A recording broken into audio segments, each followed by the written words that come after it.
Friends, சுவையான முட்டை தொக்கு செஞ்சுக்கலாம். அது முட்டை தொக்குக்கு நான் வந்து ஒரு வானல் வச்சு 2 ஸ்பூன் எண்ணெய் விட்டுருக்கேன். 4 முட்டையை உடச்சி பீட் பண்ணி உப்பு மிளகுத்தூள் போட்டு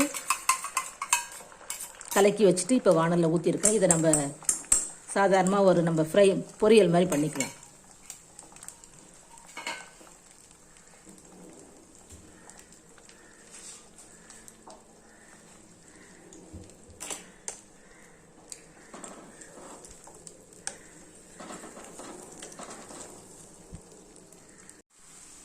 நம்ம இதை கொஞ்சம் சின்ன சின்னதாக மீடியமாக பண்ணிக்கலாம். ரொம்ப பொடியாக பண்ணாமல் கொஞ்சம் பெருசு பெருசாகவே இருக்கட்டும்.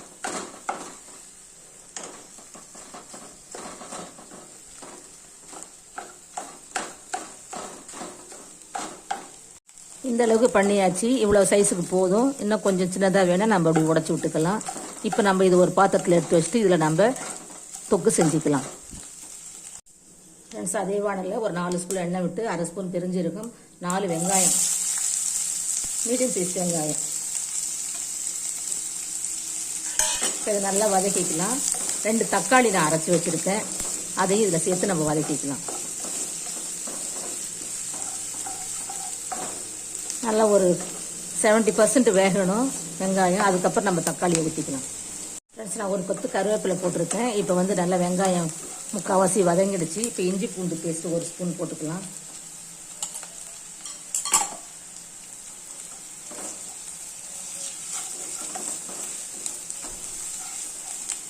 இஞ்சி பூண்டு வதங்கிடுச்சு. இப்போ வந்து தனி மிளகாய்த்தூள் ஒரு 1/2 ஸ்பூன், மஞ்சத்தூள் ஒரு 1/4 ஸ்பூன், மிளகுத்தூள் ஒரு 1/4 ஸ்பூன், கரம் மசாலா, நான் மட்டன் மசாலா இது எல்லாம் போட்டிருக்கேன்.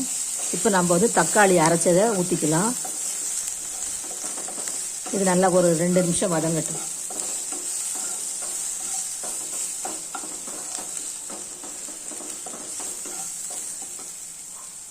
இப்போ நான் 2 தக்காளி அரைச்சி வச்சுருக்கேன்.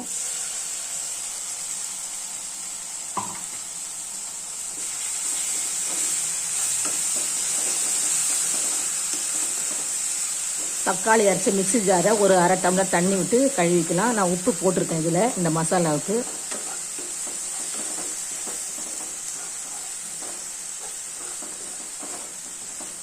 இதுக்கு நீங்கள் புதுசாக கூட ரெடிமேடாக ஒரு மசாலா அரைச்சிக்கலாம். மிளகு, சீரகம், பெருஞ்சீரகம் 3ஐயும் வறுத்து 1 ஸ்பூன் மல்லி இதை மட்டும் வறுத்து நீங்கள் போட்டிங்கன்னா இந்த தொக்குக்கு சூப்பராக இருக்கும். இந்த முட்டை தொக்கு வந்து சப்பாத்தி, தோசை, இட்லி, டிஃபனுக்கு ரொம்ப நல்லாயிருக்கும். சாதத்துக்குன்னு தொட்டுக்கலாம், பிசைஞ்சும் சாப்பிட்டுக்கலாம். அந்த மாதிரி இது ஒரு 4-5 இதுக்கு சேர்ந்த மாதிரி இந்த தொக்கு ரெடியாக இருக்கும். நம்ம எப்பயுமே முட்டை அவிச்சி பண்ணுவோம், இல்லது உடச்சி ஊற்றி குழம்பு அது மாதிரி பண்ணுவோம். இது வந்து நம்ம முட்டை பொரியல் பண்ணி அதில் தொக்கு பண்ணுறோம். இப்போ எண்ணெய் கொஞ்சம் லேசாக பிரிஞ்சு வருது பாருங்கள். இப்போ தண்ணி ஒரு 1/2 டம்ளர் ஊற்றிக்கிட்டேன். இது ஒரு 2 நிமிஷம் நம்ம மூடி வச்சுக்கலாம்.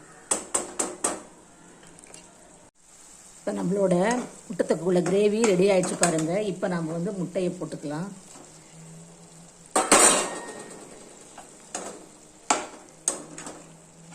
இது கொஞ்சம் கிரேவி மாதிரி இருந்தால் தான் நம்ம தொட்டுக்கிறதுக்கு நல்லாயிருக்கும். சாதத்துக்கு வேணும்னா ட்ரையாக வச்சுக்கலாம். அவ்வளோதான் நம்மளோட முட்டை தொக்கு. இப்போ நம்ம மல்லி இலை கொஞ்சம் போட்டுக்கலாம். மல்லி இலை போட்டாச்சு. நம்மளோட முட்டை தொக்கு ரெடி ஆயிடுச்சு. வாங்க சாப்பிட்டுக்கலாம் எல்லாரும்.